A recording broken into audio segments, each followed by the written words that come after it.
taliyaha ciidanka iyo la taliyaha iyo saraakiisha dugsiga iyo ciidanka tababarka ku jira dhammaantiinba waad salaamantihiin. runtii maanta sharaf bay noo tahay inaan soo booqanno. fursaddan aan u helnay inaan Qardho ku soo booqanno inaan ugu aragno. waxaan uga mahadcelinayaa guddigii dib u habeynta ciidamada amniga ee madaxda u ahaa wasiirka maaliyadda iyo wasiirka amniga iyo taliyaha ciidanka waqtigii dheeraa iyo dadaalkii badnaa ay geliyeen sidii ciidamada Puntland dib u habeyn u qalanta ee ciidanka difaaca Puntland loo gaarsiin lahaa wixii ka dhiman hadday ahaan lahayd tababar iyo hadday ahaan lahayd agab iyo hadday ahaan lahayd dib u habeyn ciidanka dhexdiisa intaba siyaasaddaas dawladdu ay qaadatay sida habsamida leh ay u socoto. runtii intii ka baxday iyo inta hadda ku jirta iyo inta soo geli doonta intaasba waxay ka mid ahaan doontaa siyaasaddaas la rajaynayo in sharafta iyo karaamada ciidanka Puntland kor loogu qaado si ay ugu sahlanaato inay waajibkooda ay ummadda u hayaan ay u gutaan. dawladda waxaa ka go'an inay ahmiyad weyn siiso ciidamada hadday ahaan lahayd mushaharooyinkooda hadday ahaan lahayd adeegooda kale iyo hadday ahaan lahayd wixii ay u baahan yihiin oo tababar iyo kor u qaadid wacyigooda iyo discipliinkoodaba in qayb weyn la geliyo si dadka Puntland ay ugu naaloodaan oo ugu nastaan amnigoodana ay runtii ay sababto in dadkan horumarkiisa uu hore u kaco. waxaan marka ugu horeysaa dufcaddan si gaar uga mahadnaqayaa. waa dufcad sida haldalla taliyuhu sheegay dufcad loo bixiyey dufcadda Badar oo muddo dheer runtii dadka nabadiidka iyo dadka cadowga ah hortaagnaa u diiday inay soo galaan deegaanada iyo magaalooyinka buuraha ku hor joogay in badan ay uga shahiiday ilaahay ha u naxariisto in badan ay duruuf adag ay ku soo sabreen. maanta sharaf ayay inii tahay in dadkiina iyo dalkiina inta inii og yahay ummaddu way isku tiirsan tahay qof walba meel buu ku tiirsan yahay. islaanta yaanyada gadaysa ee shalay kuwooda Qardho jooga biyaha la tageen ummaddan qiimay u leedahay maxaa yeelay qayb ka mid ah bulshada oo ay ku tiirsan tahay way. qaybtiin waa hooyooyinkiin qaarkiin waa xaasaskiinni haddaydan idinkuna cadowga ka ilaalin ma ay heli karto inay ciyaalkii iyo ubadkii koriso magaalooyinka ay ku dhaqmaan horumar ay u sameeyaan bulshadooda. marka qolo walba qayb bay ku aadan tahay laakiin ummad walba meel degan dadka ugu muhiimsan waa dadka ciidanka ah oo amniga ayaa asal u ah. dadka amniga sugaya waa dadka ummadda ugu qiimaha badan oo la rabo in ay ummaddan markaas salmigi u fariisato. waxaan kaloo runtii aad iniga mahadcelinayaa gurmadkii aad ka geysateen daadadkii ku soo dhacay magaalada oo runtii haddii aydan joogi lahayn waa boqolaal qof oo meedadan maanta aasi lahayn. marka ummadda in la difaaco waa wax walba in laga difaaco. midka xag jirka ah oo qoriga sitay in laga difaaco biyaha iyo daadadka in laga difaaco dabka in laga difaaco jahliga in laga difaaco kala dambeyn la'aanta in laga difaaco tuugada iyo dadka xun in laga difaaco dhaqaale xumada in laga difaaco. difaacu meel walba uu galaa ma aha difaacu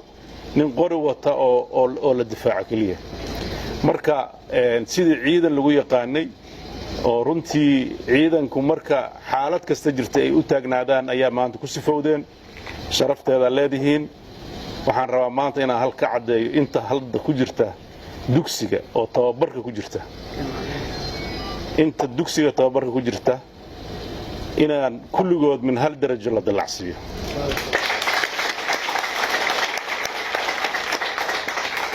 waajibkii hore u soo gudateen iyo waajibka hadda aad gudanaysaan oo ah inaad tababaranaysaan oo discipliinkiina iyo horkac u socdaan iyo inaad dadkiina u adeegaysaan. sidoo kale waxaan rajaynayaa in maanta maadaama shalay iyo daraad ay aad u shaqeeyeen iyo maanta u shaqeeyeen in iyagana geel loo qalo oo si ay maaragtay nolol fiican oo ay uga soo kabtaan waxyaabihii si gaar ah ayay dawladdu inagu tashanaysaa khaasatan idinka waxaad ka fadli badan tihiin kuwa badan oo ciidanka ku jira maxaa yeelay idinku meeshii ugu adkayd Puntland ayaad ka shaqaynayseen marka tababarkiina iyo aqoontiina kor u sii kacdana waxaan rajaynaynaa intii hore aad soo qabateen in ka badan aad qaban doontaan inta yar oo dhuumaalaysanaysa ilaahay idankiisa iyagana inaan soo dabar jarno si aan ugu soo jeensano marka cadowyada kaleeto oo ah cadowyada jahliga inaad ka qayb qaadataan kuwa tabaalaysan inaad ka qayb qaadataan inaad magaalooyinka naftirkooda nadiifisaan magaaladan shalay waxa saa u galay waa dad sharciga iyo dawladnimada diidan oo meelihii biyaha mari lahaayeen dhistay wax looga qaban karaana waa sharci iyo ciidan dalka marka difaaciisa guud aan soo sugno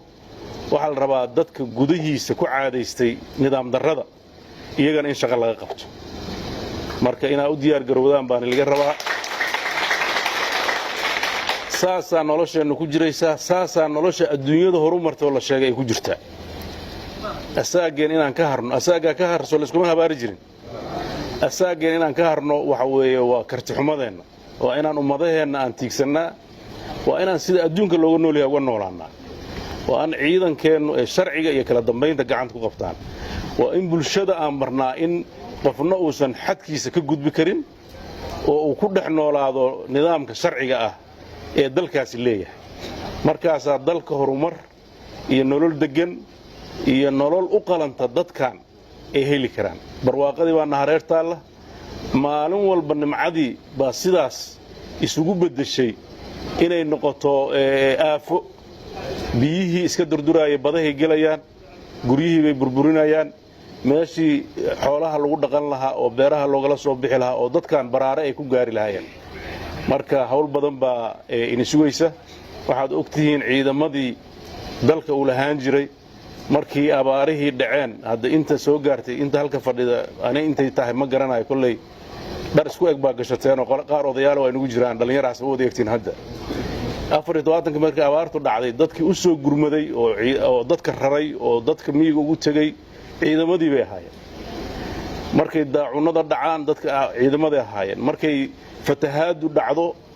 dabcan goboladan fatahaadu waa ku cusbaayeen meelahay ka dhici jirtay ciidamadii aan jirin marka ciidan u qalma inay ummadooda u shaqeeyaan inaan noqotaan tababarka iyo dhididka iyo ordinta iyo dabcan inaan loo qaadan ciqaab sida ay saxda tahay maxaa yeelay ciidamadeenu waxa ay ku fiican yihiin waa naqaanaa weliba ciidamada deegaankeenna waa dad geesiyaal oo xabadda ku fiican waxaa la rabaa in aad noqotaan dad ka duwan dadka kaleeto maxaa yeelay dadka kaleeto oo hadda qaanuunka iyo sharciga aan ogolayn dadkii aan ku qaban lahayn idinka way marka qof sharciga ilaalinaya hadduusan isagu asluubtii uusan lahayn macna soo kordhin maayo marka waxaan rajaynayaa iyagoo guddigii hawshiina gacanta ku hayay si dhow inay la socon doonaan duruufihiina mar walba ay u dhawaan doonaan waxaa naga go'an annaga inaan ciidamo dalkan isku halayn kara in laga shaqeeyo dadkii ka shaqayn lahaana madaxdii diyaar bay inay tahay dadkii lagu shaqayn lahaa oo siyaasaddaas dawladda ay ah in dadka loo jiheeyo dhinaca horumarka iyo kala dambayntana waa idinka meesha laga bilaabay isbeddelkana waa idinka waan hubaa haddii isbeddelkaas uu miro dhalo Puntland isbeddel baa ku dhacaya marka inaad si fiican u qaadataan casharradan la siinayo waqtiga u ilaalisaan macallimiintiina u caddeecdaan wanaag badan oo habkii xorriyaddii buurtaas ay jirteen oo ninna aan markuu maalinta xabadda dhacdo uu dagaalamay inta kale sidoo raba iska yeelay inay ka duwanaato muddada halka joogtaan maxaa yeelay waxa hadda halka aad ka barataan oo aad adayga iyo kala dambeynta ah waxayna anfici doontaa maalinta adag marka aad joogtaan marar badan bay dhacdaa in ciidamo iska horhurday intii loo yimaaday gamta laga suray waan ogtihiin waxa keenay waxa weeye waa tababar xumo iyo dhiifoonaan la'aan marka waxaan rajaynayaa inaa wixii hore aan wax ka bedelno oo ciidamo soo jeeda oo dhiifoon oo u bisil shaqada ay gudanayaan inay noqotaan. aad baad u mahadsantihiin, waan ugu faraxsannahay hawsha sida u socoto. waan u mahad celinayaa runtii maamulka dugsiga iyo macallimiinta shaqadan culus qabatay. shaqadii horeeto oo ay qabteen ay ku ammaanaayeen. waan rajaynayaa kuwani inay ka duwanaadaan kuwii hore, maxaa yeelay waa ciidan khibrad dagaal leh oo muddo badan soo joogay. waxaa la rabaa dhinacyada ay ka hooseeyaan inaad kor u qaadaan. waan rajaynayaa tabta ciidanka inay aad ugu fiican yihiin, laakiin waxay u baahan yihiin tababar. tab ciidana keliya maahan, waxay u baahan yihiin duruus dheeraad ah oo lagu baro. waan filayaa dabcan manhajku ma fiirine, waxaa la rabaa advanced courses in la siiyo oo taliya ka shaqaysid, oo saraakiil baa waddanka ka buuxda xataa haddii aysan ku filnayn loo yeero, oo ah hogaaminta iyo sida ay xaaladaha adag ay ula jaan qaadi lahaayeen. waan rajaynayaa in dib loogu noqdo manaahijta hadda ay qaadanayaan. marka aad baad u mahadsantihiin. wassalaamu calaykum waraxmatullahi wabarakatu.